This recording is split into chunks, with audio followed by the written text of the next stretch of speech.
Hi everyone, Ochiko Sapere here. You're not a fashion stylist. If you only call yourself a fashion stylist because you know how to dress yourself and people compliment your style. A fashion stylist is someone who does more than just put clothes on people.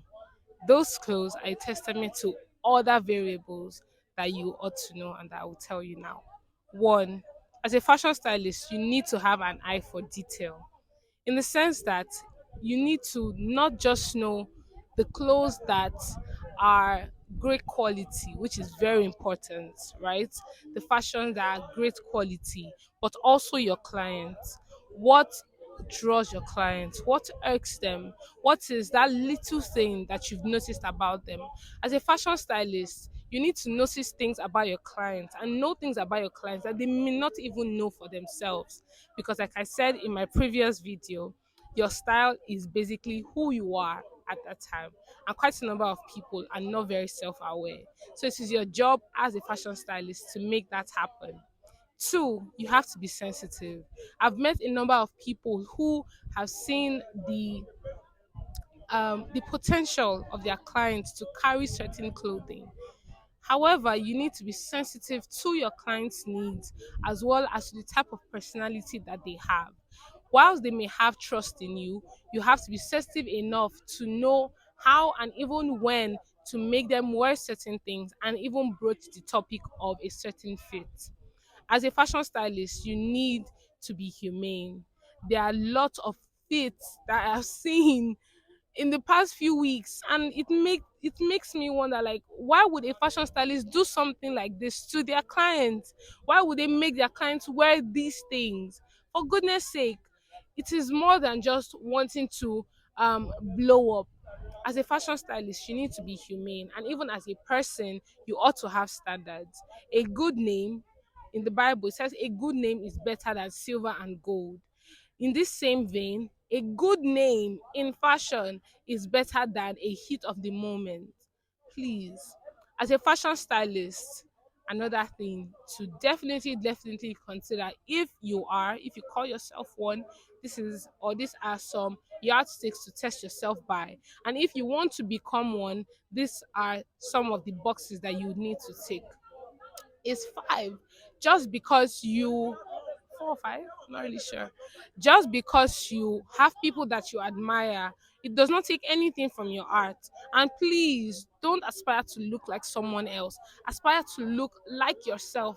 And like I said, a fashion stylist portfolio, honestly, is more than just a fashion stylist. It is also a mirror of the people that they are styling, because there are lots of fashion stylists who have taken on jobs, but the overall output looks nothing like them because of the type of clients that they took on. So it's more than just the stylist. It's also the type of clients. It's a testament of the type of clients that they've taken on. In addition to this, please do not steal someone's work, or do not try to look like someone else. I know that there are lots of people who have walked this path ahead of us. In fact, they're doing so well. However, if you want to look like someone, or if you wish to attain the level of influence that someone who you admire has attained, please read between the lines. Um, Study their work ethic. You can How do they talk to people? How do they speak to people? The law of honor, right? A lot of these people, at least for me, this is something that I have noticed. For instance, there's a fashion stylist that I really love and I really admire. His name is Mr. Tosin Goodadibe, the style infidel. I don't know if you may know him. One of the things that I have noticed about him is how he honors everybody. He's constantly appreciative of everybody, and that is amazing. His work ethic is just something else. So, as a fashion stylist, another thing to look out for is knowing or studying the people that have worked ahead of you. It's not going to take anything from you. It's not going to take anything from you at all. You have all that you need inside of you to a certain extent, but there is more that you do not have and that you need to know that is outside. In one of my posts where I was recommending books, I mentioned how there are people who, through patience and endurance, have obtained the promise. In this case, I've obtained the things that come with more than just hard work. Smart work is also very, very important. Basically, dear fashion stylist or dear person. Weather conditions, man. So basically, dear fashion stylist or dear person in fashion who is looking to be a fashion stylist, these are some of the variables, or these are some of the boxes that you need to tick. Do you think, or do you call yourself a fashion stylist? Do you actually tick these boxes? Or are you looking to become a fashion stylist? Are you looking to start a business with it or whatnot? Like, these are some of the yardsticks that you need to use to measure whether or not you are a fashion stylist or you're qualified, or some of the things that you need to train yourself to become. So yes, thank you, you guys. I hope this video was informative.